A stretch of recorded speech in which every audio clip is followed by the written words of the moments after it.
The magazine has themes. If you've been reading them, you've been aware of that, which I find that they kind of overlap, and they each one could apply to other issues. But the themes have been the state,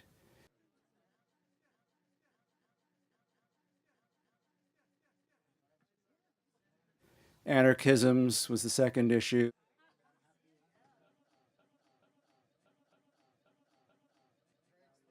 The third was popular song.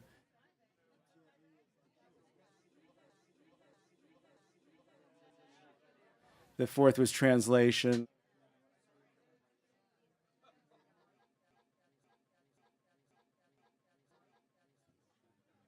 The fifth was film.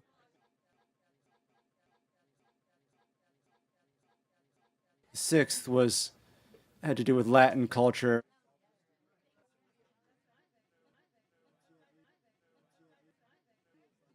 And then the final one is the self.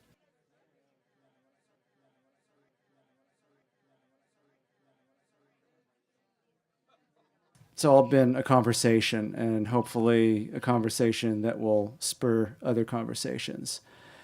And now I'd like to turn it over to Chris, who I think might want to say a couple of words and maybe read a poem by Raphael that Raphael sent in.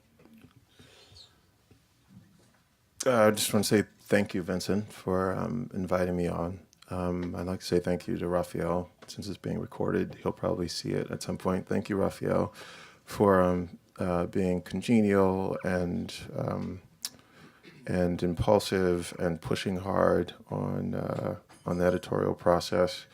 It's one of the things that was interesting when I first came on.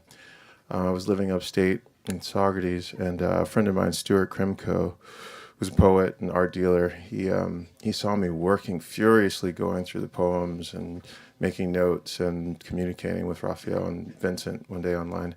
And he said, "Why are you working so hard for this?" You know, he's like, it's free. It's like, you're not getting paid for it. You know, as poets, it's relaxed. And I said, you know, he's like, you don't have to work for these guys, you know. And I said, well, because one, I love quality. Two, I have, you know, extremely diverse and wide tastes, and I give attention to everything that I care about. I spend my time on things that I want to spend my time on. I don't really fuck around at all. So that said, I've been very invested in the process, and Vincent covered this a bit earlier, and I'll say it in my own terms. I think that when you're putting together an anthology or putting together a literary journal, particularly one that is interested in pushing literature that might be underknown, underrated, not appreciated as much as it should be, you are collaborating with everyone. You're collaborating with everyone who contributes to it. You're collaborating with everyone who passes the magazine on to someone else, or sends an invite to a reading, or says, hey, have you heard about, have you read, do you remember? It's a massive, ongoing, collaborative project. And I have to say I'm very grateful that for the last 20 years in New York City, I've gotten to participate and be one of the many collaborators in this project. That said, here's a piece by Raphael Rubinstein, To Write Better. What everyone wants to do except someone with something to say that no one wants to hear. Years spent in pursuit, dreams of crisp type amid generous margins and stiff textured pages, that elusive prestige, this endless self-congratulation, and mirroring praise from similar selves, poetry as a decorative art. The best thing to do with an expensive contraption is to drop it from a hotel window so a passing kid might pick up a far-flung part, holding out a little longer for something else, for something better. But better than what? Your earlier attempts? An above-average effort by a Pulitzer Prize nominee? And what kind of better? In whose judgment? Some exquisite Bach sonata, a lightning-twisted tree, by Raphael. Thank you. Chris and I will be on stage, tag team, introing our great readers tonight. And to kick it off, no one better than Bruce Andrews, co-founder of Language Magazine, author of XYZ, Swoon Noir, and many other great works. Please welcome Bruce Andrews.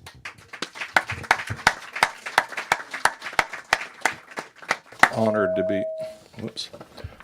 to be fucking up with the microphone. I'm going to read a chopped down version of part B of the 3-part piece that's in this new issue called Resilience, which I didn't realize had this theme of the self. Who did? A just hello. Freed up whim slut. Pretty monsters riding shotgun. Learn more from hate. Benzene, curtsy, irregularly hooked, face work. Quote, I'm a professional. I can gloat in private. Mummies, disco, hustler, remodeling, jump before you push. Young Hong Kong, same goon, work that tidy bowl. Status, missing, entitled turkey, paid off, hair don't, bossa, newbies. Flammable, boo, tongue, fox, defamiliarize, nonprofit crying, digger, spasm, stunt in red. Did we tell you not to steal? Lull by lipstick, all gooey hominid excuse.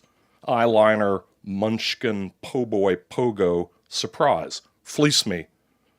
Beer equals Coke. Mess equals ransom. I don't want your personal observation. I want our personal response. Necessity is never in solidarity. Precision, nobody's. Hum. Amp or job. Split the odds. Worry, hurry, sex in arrears, disattached pills, girl tight as fat, gumbo, readerly, doggy, wishes, puckered Jesus. The agony and the fiesta. Let's blame strategic essentialism. Remind someone else. Bite master, bite layers, put your stuff in uniform. Results are victims, the pleasant racked up. Get off the dead hoof. If you ain't cheatin', you ain't tryin'. Pour me some junk, Harley. Miracle workers who discriminate. What juice is better, the more or the total? Sticking in your queens of pain heart, I die to breathe right. Stupid life, buy your outrage. Flat-chased, legit, fake, wishful color, I need your yardage. Solidarity eats out alone. This represents an overpayment in dental. Information posthumous, jimmied up angels. Fix two off suffragette slut, romancer, flub away, subjugeezer, skirts off, pants off. Trouble yourself a little appealingly goopy, aka penis possessor. Plump smear leveraging your loneliness, dick pics steamier nonchalance, too encyclopedic to be a revolutionary. Thank you. Next up is a poet who, when I found out, I think other people probably knew, moved to Brooklyn. I was very happy to hear it. That means that we have access to him, hopefully. Please welcome William Corbett. My poem in VANITAS is Sincere, Mets versus Oakland, Chinese takeout. It's too long to read within the allotted time. Here are the first 4 lines. Jose Reyes is splendid. We agree. and Michael's thread is superb, and I will read Bricktown, the next reading I give, because you asked me to. The Michael is Michael Palmer. This is the poem I vowed to read the next time. The Classical Study 6. I asked the master among the buildings of Bricktown where my future lay. Eyes rolling up, he replied, "Your fate is the same as the buildings of Bricktown. The children, the streets, the stray dogs of Bricktown, the spike-heeled whores and slim hustlers of Bricktown. Your words are the same as those spoken and sung by the citizens of Bricktown. The sundry sights you see through the windows and doorways of Bricktown, among the alleys of Bricktown, by the river's ruined shore, wending through Bricktown. Don't search for your face in that tide, or for a skiff to ferry you out to sea. Memorize its streets and study its walls. One severed song fits all."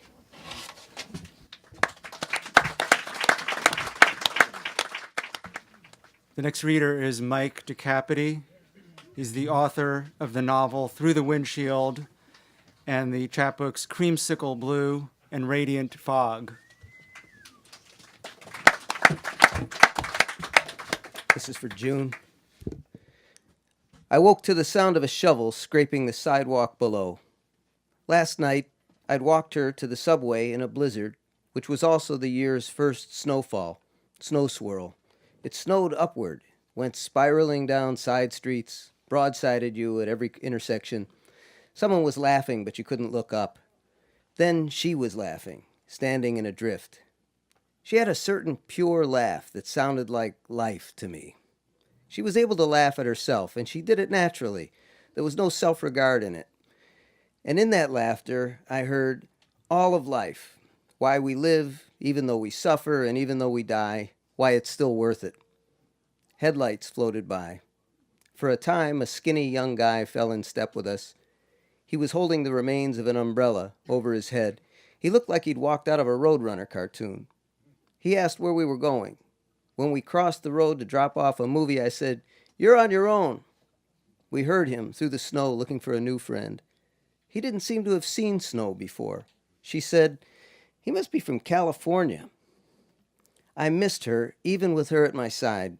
She turned me inside out, or I turned myself inside out for her. I felt like my heart was on the outside, beating. There was never enough of her. I could never get close enough, never possess her completely enough.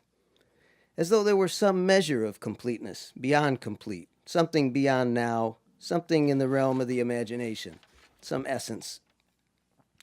I felt as though maybe cannibalism was the answer. To kill and eat her, right there in the snow. She claimed to feel exactly the same, but these things are hard to know. I kissed her at the subway. She was just a nose and a smile encircled by a snowy hood. I told her to hold the rail and watched her down. The walk home was desolate. Outside my hood, it was nearly silent. The only acute sound was the snapping of a plastic tarp on a motorcycle. By the time I made it to my door, my coat and scarf were white. I waited for the elevator with the snow melting off me, missing her something terrible. Once inside, I locked the door as though to protect what remained of her presence there. The screens were clotted with snow, and there was 5 inches of it on the outside sill. I hung my scarf and coat and gloves in the shower, dried my hair with a towel, and went to bed, listening to the radiator, the room hung with orange snowlight. And this morning, I lay listening to the shovel on the sidewalk, and then silence. My heart was still on the outside, beating, waiting. Thank you.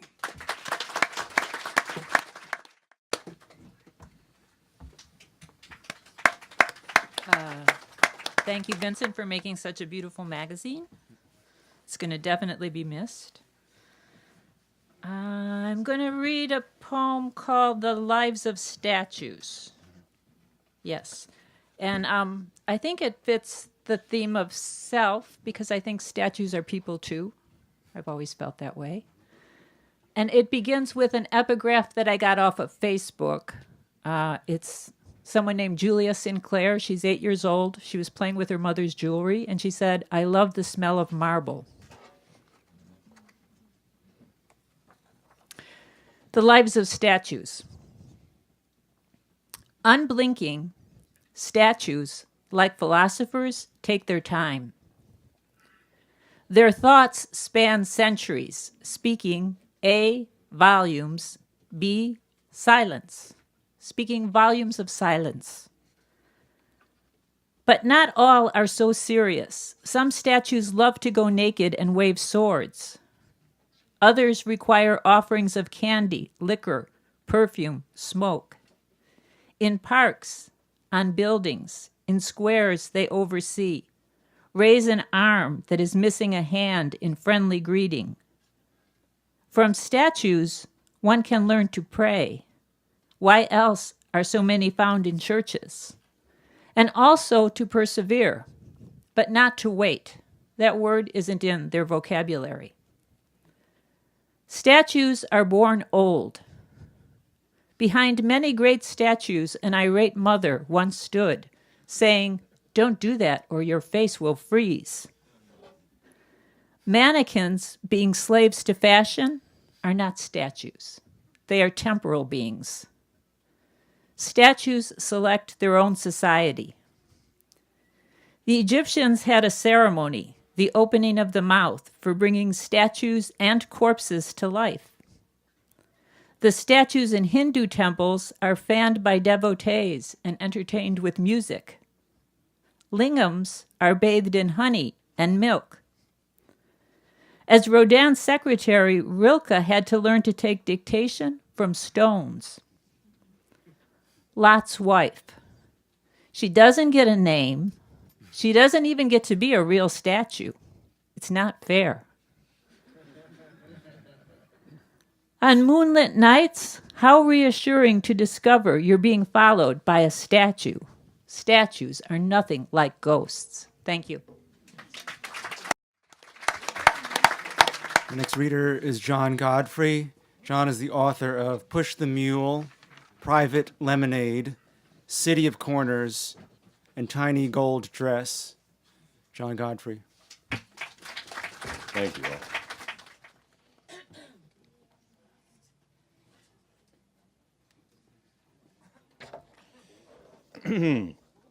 Reggae Sinfonia. Not because I move do you draw a bead, but from the piecemeal consent of my hungers. You are welcome to my luminous poisonous cloud, this orange and radiant handful of intimate apparel. The Reggae Sinfonia will subvert you while I sneeze and pretend to a fit. The registrar of the impecunious and of the fertile alike. There is mostly windows, and you look from one to the others from outside. Windows protect from light by measuring it, and your sweater warms. Her questions add color to the withered park. The tenor is adding to the tenor with tenderness. No one else can enter after this hour. I go forth in canniness. With every defeat, I transfer my allegiance with a wink that is the code to the knowing, for resentment overcome. Thank you. The next reader is a frequent contributor, Ron Horning. Thank you, and thanks to the magazine.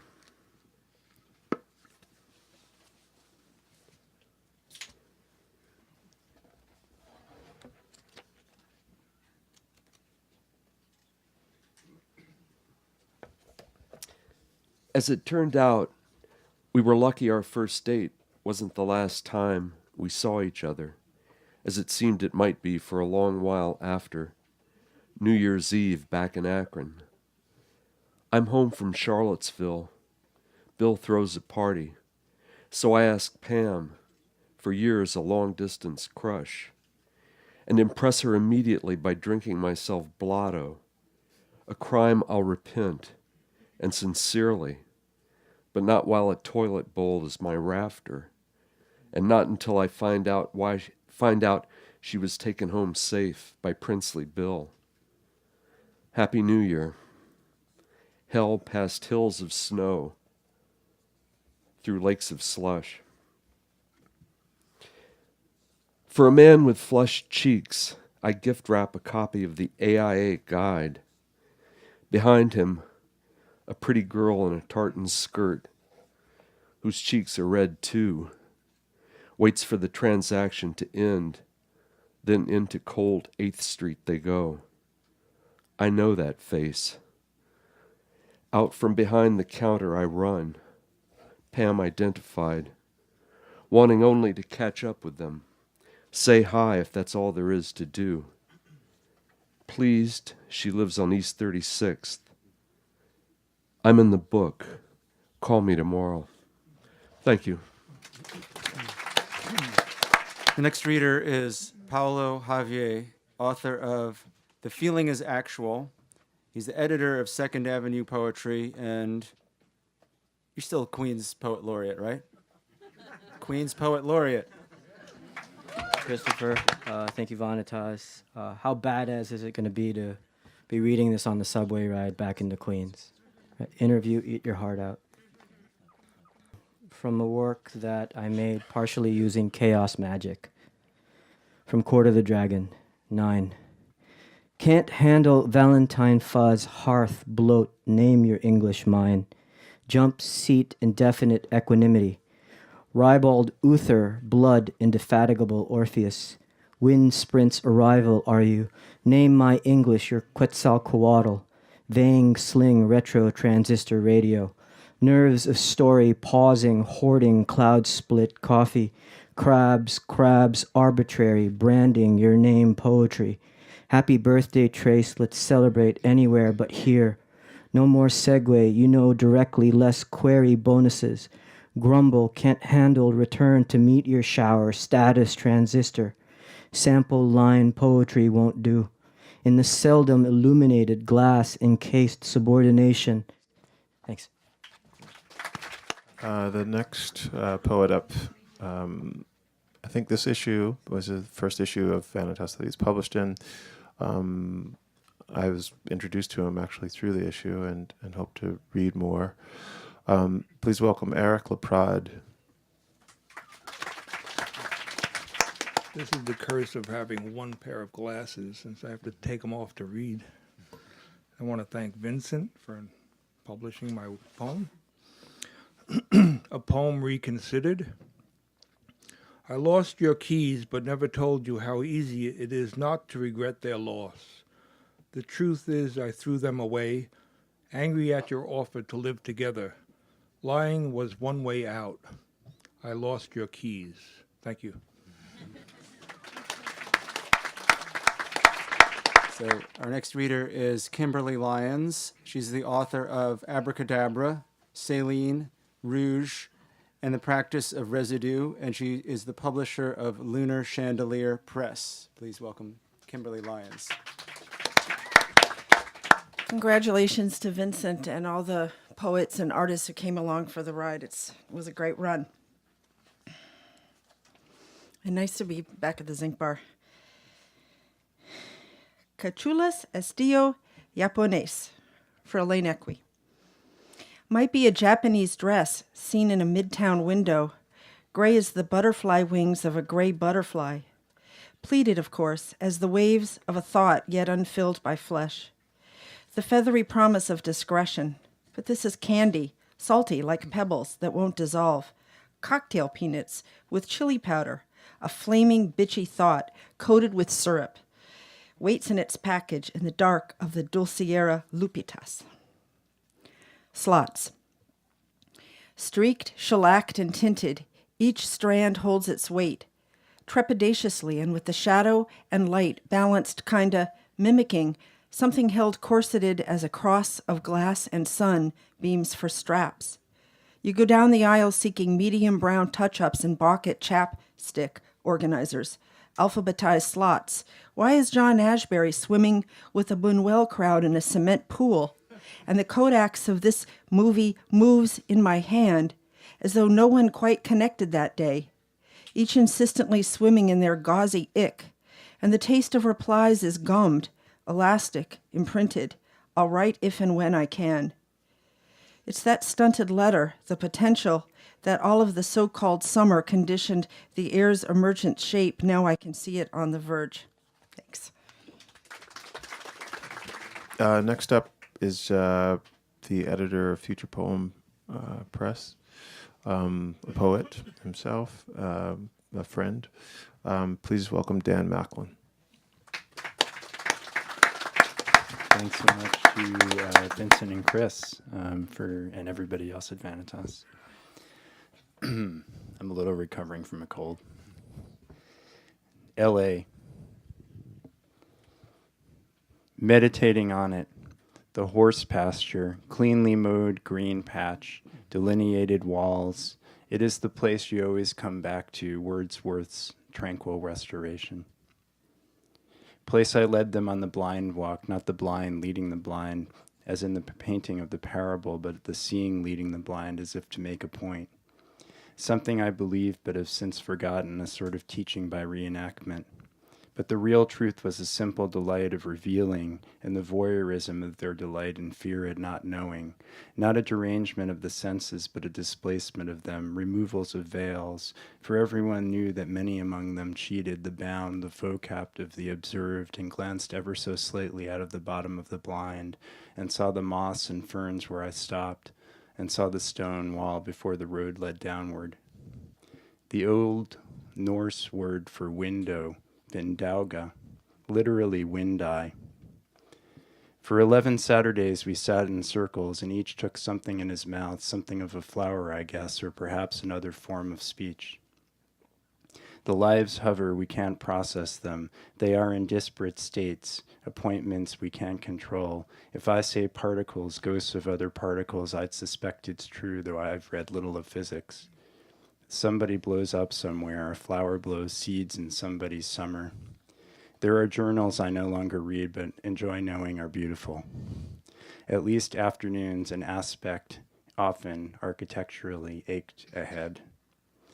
This bird flies alone today. His song is loud. He flies north. He is a yellow small bird with a gray crest of unknown species. Thank you. Our next reader is Stephen Motika. Stephen is the author of Western Practice. He is a publisher of Nightboat Books and the director of public programs at Poets House. Please welcome Stephen Motika. Thank you, Vincent and Chris.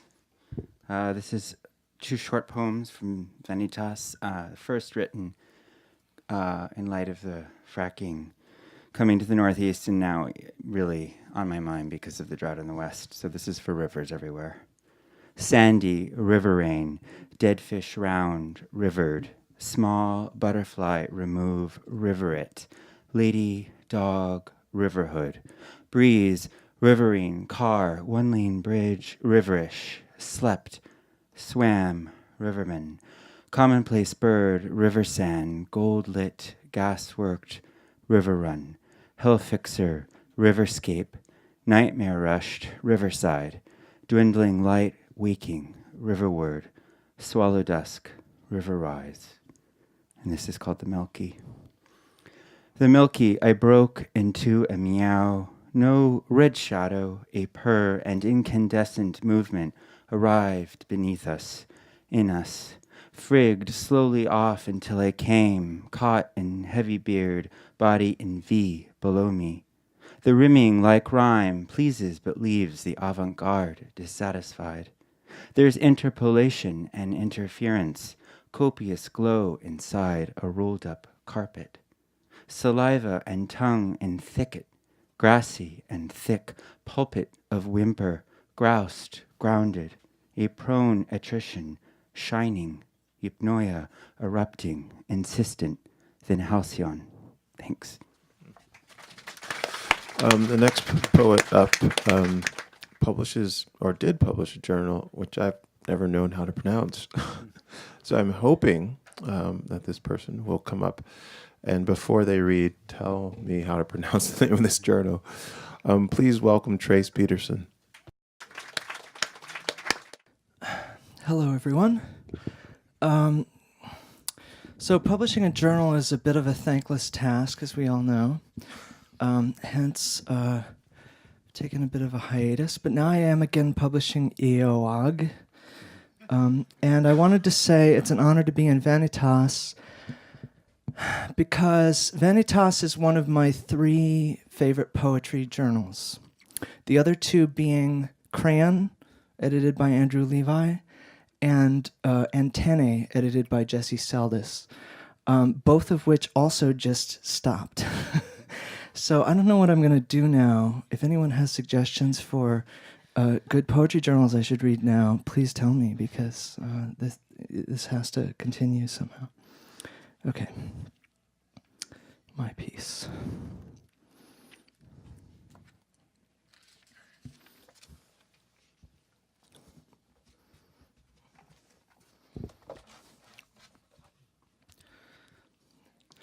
Walking up to the punch bowl as if you own it.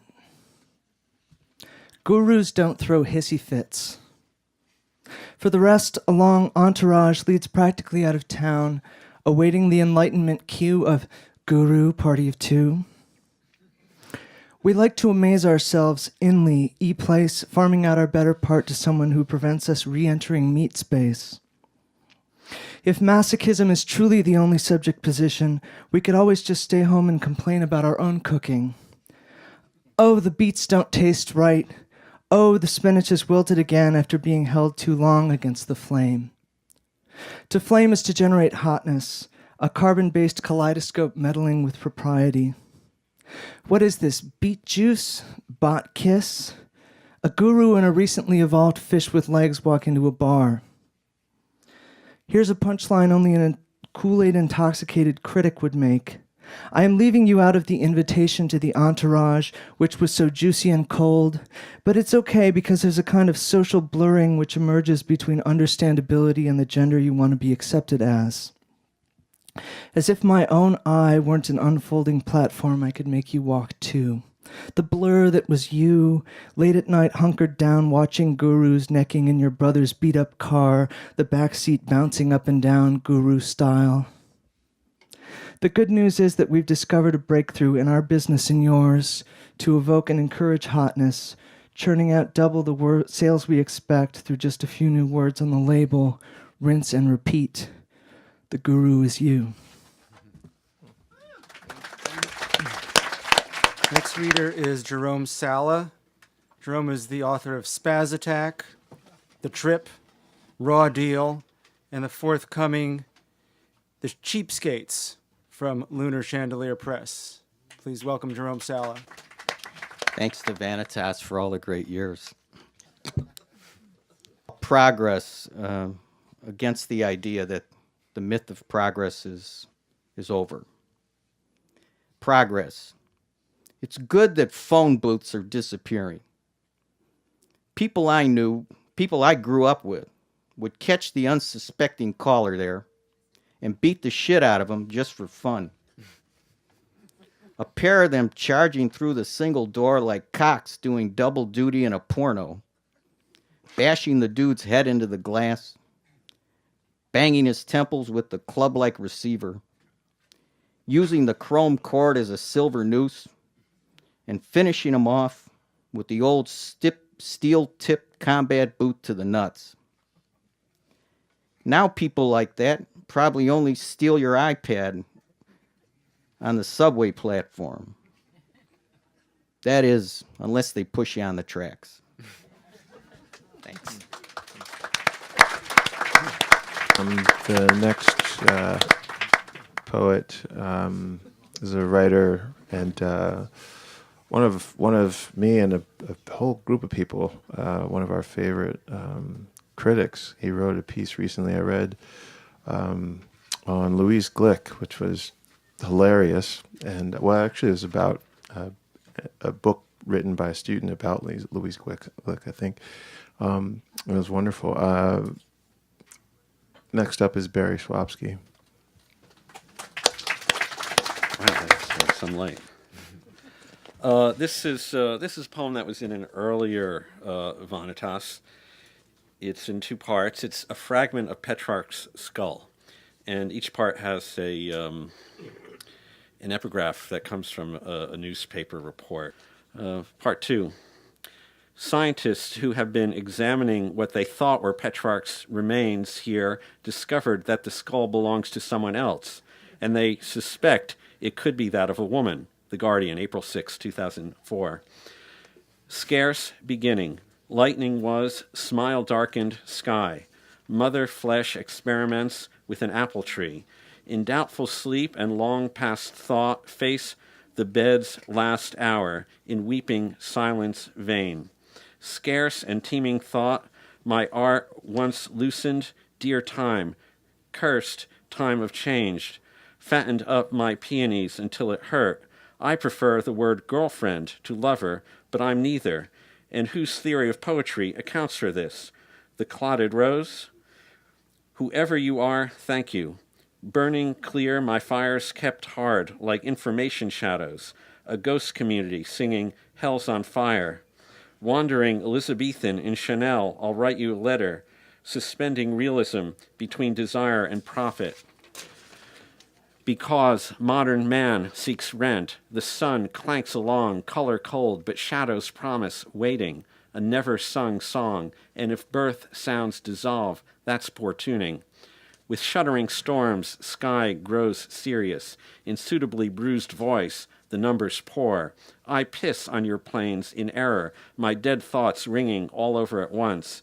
Use up language, use it up, I say. You need a muse of misunderstanding with violence in her vowels, sketched in umber on my ass. Wow, who would have thought my little poem would come this far? The lines stretch out this way to paint between things, but the clouds are with me, as close as flesh is to thinking, my refuge from the bees, their power to hurt. She gave up in Tuscany to thrush my body, your naked brain. Thanks. The next reader is Ilka Scobie. Ilka is a poet and critic whose work can be found in Hyperallergic, among other venues. Please welcome Ilka Scobie.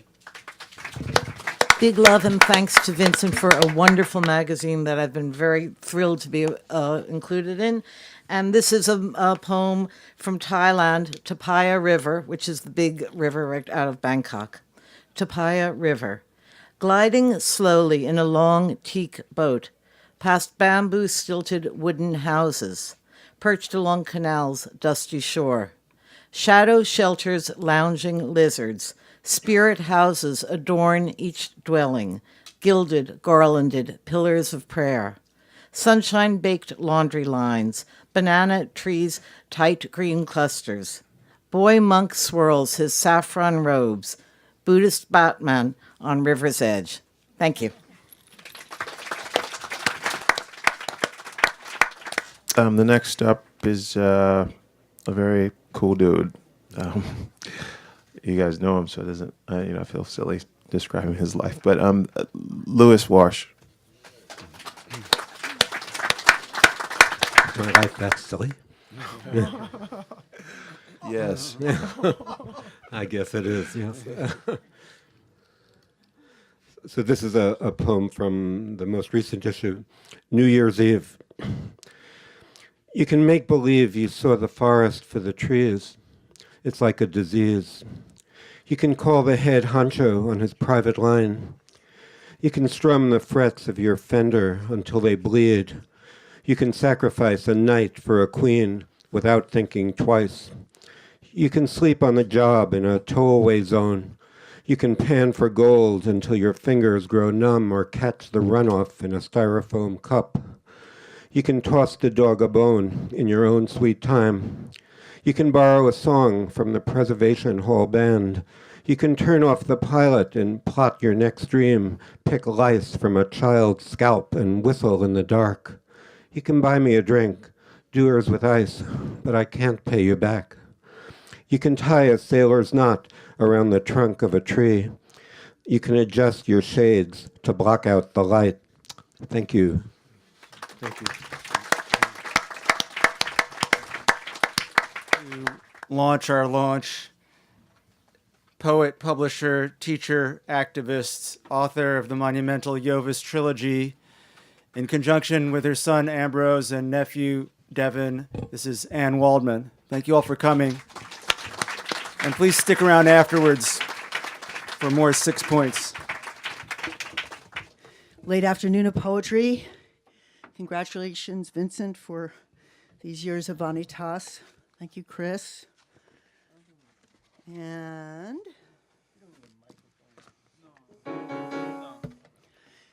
Ambrose and Devin, the family band. And great, yes, the company of friends, as the great Creel called it.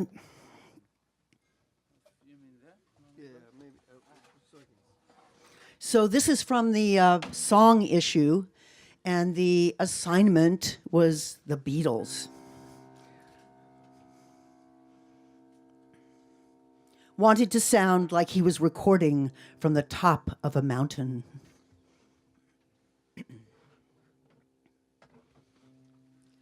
Shrieking gulls, consoling the rise and fall of them, consoling the wide brim of sound, big sound, enormity in us, consoling when you first hear it, you're consoled in the middle of a C chord.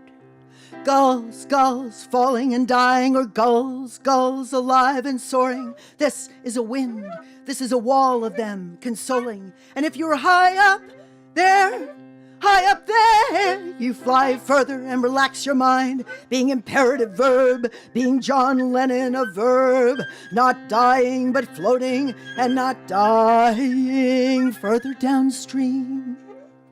Being a verb sounding, learn in, lean in, and you are not dying, but recording the top of your head off. A stance, a force, of wall of gulls, gulls, gulls, sounding in the beginning. Lean in, lean in, lean in, you are not dying. And sound of gull, and the meaning within, sounding like a shriek. And you put it in, that sounding high, high energy, John Lennon construct, meaning you are within the kinetics of sounding. So he is in ear, instanter, longing, and leaning in and looping on instanter, and technology, thinking, sounding, you are not dying. And participial sound and verb relax and float downstream. Turn off your mind and not being, not then, but being John Lennon, being him. It is not over. It is just beginning. It is in mind a beginning, and you will see you are promised and consoled in being. Build a wall of gulf and gull, sound, instrumental or other birds. Build it wide and large and make it your wall by the ocean, there, by the elemental mountain there, by the sense of vertical power, a loop to rise by sounding.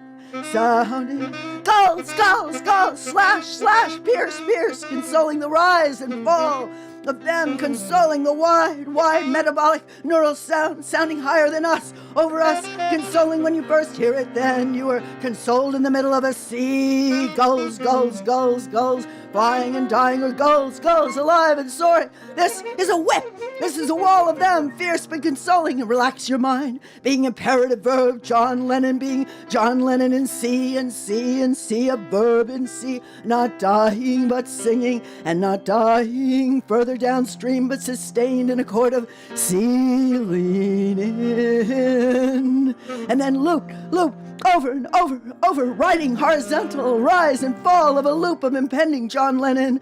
Lean in, you are not dying. Dazzling, the increment of fire, opal, topaz, gleaming, it the sounding from the top of the head off a mountain. The Vajra mind and the bardo are becoming a C chord in the top of the head. Relax the mind and loop back again downstream and rise in the range of C and relax in it. You are not dying. Fall then, falling then, sounding and catching and consoling. Tibet in your mind of becoming, opal becoming adamantine, becoming topaz, and relax your mind with a never relaxed John Lennon. You are knowing a mountain not dying.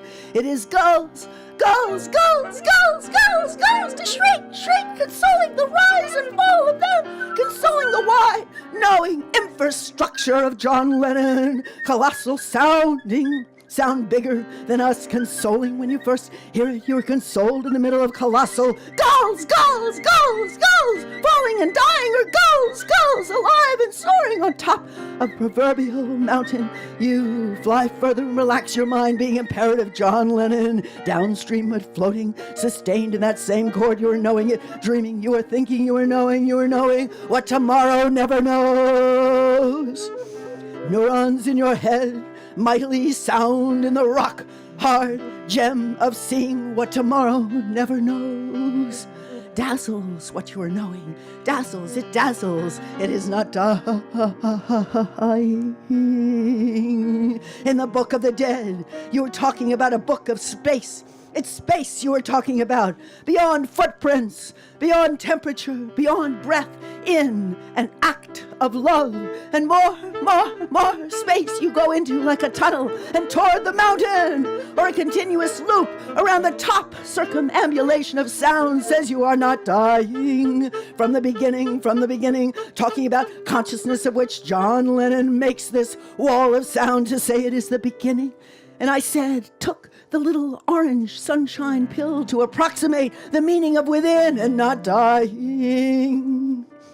A suspension in becoming, all living beings, all kinds of living in languages, and the beings who are living suspended. But he is sounding now in the interstices between us, as in bardo of becoming, the meaning of within, all kinds of beings, meta beings in microbial light, relax and float downstream. In the book of the dead, nobody to save you, the bardo of Dharmata, the luminosity of the bardo of Dharmata, the bardo of becoming. And when you say the real world, when you are in a kind of dualistic mind, how real it is in a relative mind to relax the mind and float downstream to say you are not dying.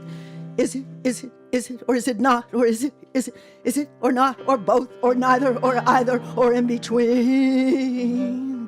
Gulls, gulls, gulls, console the rise and fall of them, to console the wide participial sound. Console when you again hear it, console in the middle of gulls, gulls, gulls, gulls, gulls, gulls, falling and dying, or gulls, gulls, gulls, alive and lean in. Soaring, this is a wind, this is a wall of them, consoling. And if you are high up there, relax your mind, being imperative, verb being imperative, command, lean in and not die, but come down, float here, and continue further through singing instrumentally, sounding what tomorrow never knows. It is knowing.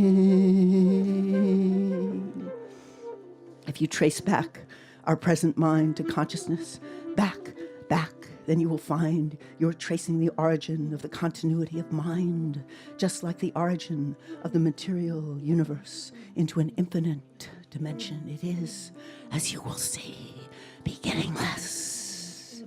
And if the doors of perception were cleansed, everything would appear as it is, infinite, not dying.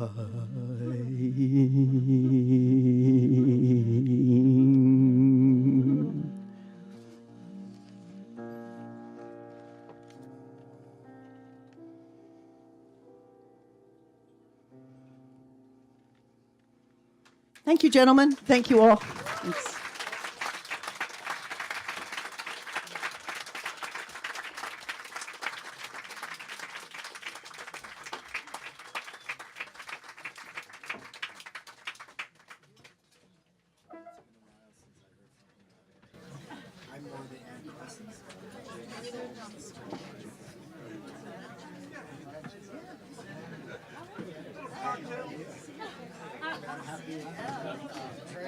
Happy